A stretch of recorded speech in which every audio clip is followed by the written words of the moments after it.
watching Newsy's special coverage of the 2020 primary race.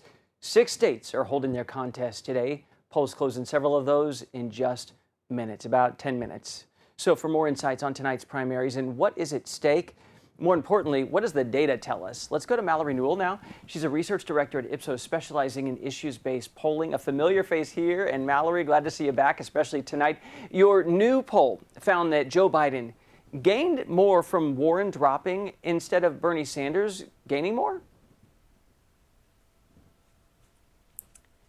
That's correct. Now, when you look at Warren's support, it's certainly divided in our polling between who goes to Biden and who goes to Sanders. So it's hard to say that he's the exclusive beneficiary of her dropping out of the race.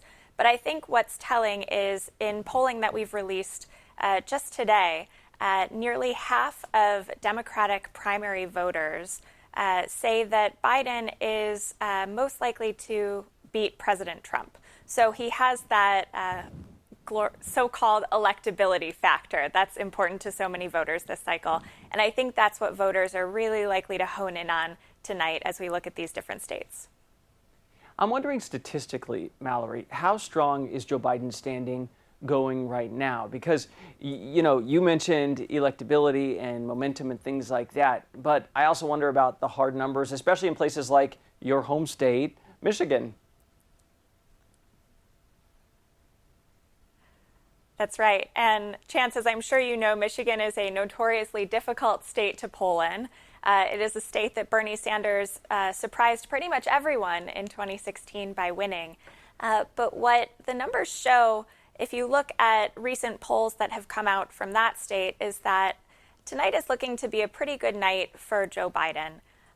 It was heading into today probably one of the best days that Bernie Sanders was likely to have in a while. Yet I think what we're seeing right now, if you look at polling across the country in these states, is that what the Sanders team can hope for is that Biden doesn't gain too many delegates to extend his lead too much. Just curious, because you understand the numbers better than almost any of us. When you look across the landscape out there, are there any potential upsets that you see based on either current polling or historical data? That's an interesting question. Polling has been somewhat limited in some of these states. For example, North Dakota, where there's a caucus. And I think if you look at Washington, that's one of the states tonight where we see the potential for a toss-up. About a week ago, leading into these primaries around Super Tuesday, Sanders had a small lead in Washington state. Now, polls that have been conducted more recently are showing that that may have flipped and Biden might have a slight edge. So I think Washington is going to be one to watch where we may not know what happens. And then to just turn back to Michigan for a second, though polls there have shown Biden with a lead ranging from anywhere from, about 10 points to almost 40 points. Like I said, it's difficult to poll there. We don't really know what will happen.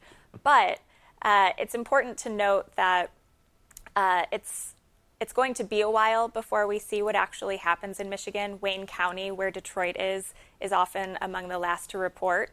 So it's going to be quite a while before we see what Biden's margin is in Michigan. Also, any sleeper issues out there that voters care strongly about that maybe escapes the attention of the media when they do the day-to-day analysis? Right now for the Democratic electorate, the main issue is who can beat President Trump. That's it. We know that healthcare is a very important issue to Democratic voters, secondary, of course.